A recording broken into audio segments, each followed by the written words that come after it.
Now the next example is the glass contains little water. এটাও assertive sentence, কারণ প্রথমে আছে সাবজেক্ট, তার মধ্যে সেন্টেন্সটা হচ্ছে কি নেগেটিভ সেন্টেন্স, কারণ হচ্ছে কি লিটল। আর সেন্টেন্সটি নেগেটিভ হলে এটা কোশ্চেন হবে কি অ্যাফার্মেটিভ। অক্সিলারি ভার্ব থাকলে এটা কোশ্চেন করার সময় তাকে ব্যবহার করতে হবে, কিন্তু এই সেন্টেন্সটাতে কোনো অক্সিলারি ভার্ব নেই। আর অক্সিলারি ভার্ব না থাকলে টেন্স অনুসারে don't or doesn't or didn't থেকে কোনো কিছু বসাতে হবে। এখন এই সেন্টেন্সটা হচ্ছে গিয়ে প্রেজেন্ট ইনডেফিনিট টেন্স, সেজন্য আমাদেরকে ডন্ট অর ডাজন্ট থেকে কোনো কিছু বসাতে হবে। এখন সাবজেক্টে যেহেতু থার্ড পারসন সিঙ্গুলার নাম্বার, সেজন্য আমাদেরকে বসাতে হবে ডাজন্ট। কিন্তু সেন্টেন্সটা যেহেতু নেগেটিভ সেন্টেন্স, সেজন্য টাক কোশ্চেন হবে গিয়ে অ্যাফার্মেটিভ, সেজন্য ডাজন্ট লেখা যাবে না, লিখতে হবে ডাজ। আর সাবজেক্ট হচ্ছে গিয়ে দ্য গ্লাসের প্রনাউন ফর্ম হচ্ছে গিয়ে it. So the glass contains little water, এটাকে টাক কোশ্চেন করলে হবে ডাজ ইট। তারপরে সেন্টেন্সটা হচ্ছে the sun shines by the day. এটাও অ্যাসার্টিভ সেন্টেন্স, কারণ প্রথমে আছে সাবজেক্ট। তবে অ্যাসার্টিভ সেন্টেন্স হচ্ছে গিয়ে দুই প্রকার, অ্যাফার্মেটিভ আর নেগেটিভ। তার মধ্যে সেন্টেন্সটা হচ্ছে গিয়ে অ্যাফার্মেটিভ সেন্টেন্স, আর সেন্টেন্সটি অ্যাফার্মেটিভ হলে টাক কোশ্চেন হবে গিয়ে নেগেটিভ। অক্সিলারি ভার্ব থাকলে টাক কোশ্চেন করার সময় তাকে ব্যবহার করতে হবে, কিন্তু এই সেন্টেন্সটাতে কোনো অক্সিলারি ভার্ব নেই। আর অক্সিলারি ভার্ব না থাকলে টেন্স অনুসারে don't or doesn't or didn't থেকে কোনো কিছু বসাতে হবে। এখন দ্য সান হচ্ছে গিয়ে সাবজেক্ট, শাইন্স হচ্ছে গিয়ে ভার্বের প্রেজেন্ট ফর্ম, অথবা ভার্বের সাথে এস যুক্ত আছে, সেজন্য এই সেন্টেন্সটা হচ্ছে গিয়ে প্রেজেন্ট ইনডেফিনিট টেন্স। আর যেহেতু সেন্টেন্সটা প্রেজেন্ট ইনডেফিনিট টেন্স, সেজন্য আমাদেরকে ডন্ট অর ডাজন্ট থেকে কোনো কিছু বসাতে হবে।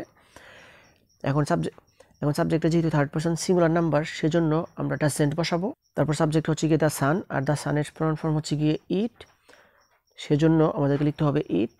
So the sun shines by the day, এটাকে টাক কোশ্চেন করলে হবে ডাজন্ট ইট।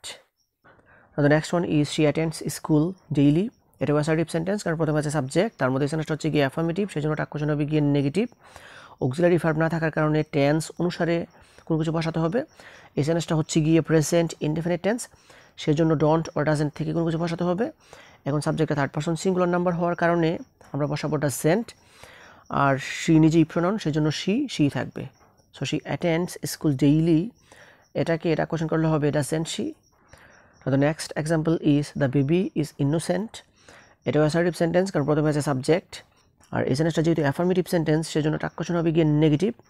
অক্সিলারি ভার্ব থাকলে টাক কোশ্চেন করার সময় তাকে ব্যবহার করতে হবে, ইজ হচ্ছে গিয়ে অক্সিলারি ভার্ব, সেজন্য এটাকে আমরা ব্যবহার করব। আর যেহেতু সেন্টেন্সটা অ্যাফার্মেটিভ সেন্টেন্স, সেজন্য টাক কোশ্চেন হবে গিয়ে নেগেটিভ, সেজন্য ইজের সাথে লিখতে হবে নট, মানে লিখতে হবে ইজেন্ট। তারপর সাবজেক্ট হচ্ছে দ্য বেবির প্রনাউন ফর্ম হচ্ছে গিয়ে it. So the baby is innocent, এটাকে টাক কোশ্চেন করলে হবে isn't it. Now the next example is they will come here today. এটাও অ্যাসার্টিভ সেন্টেন্স, কারণ প্রথমে আছে সাবজেক্ট, তার মধ্যে এই সেন্টেন্সটা হচ্ছে গিয়ে অ্যাফার্মেটিভ সেন্টেন্স, আর সেন্টেন্সটি অ্যাফার্মেটিভ হলে টাক কোশ্চেন হবে গিয়ে নেগেটিভ।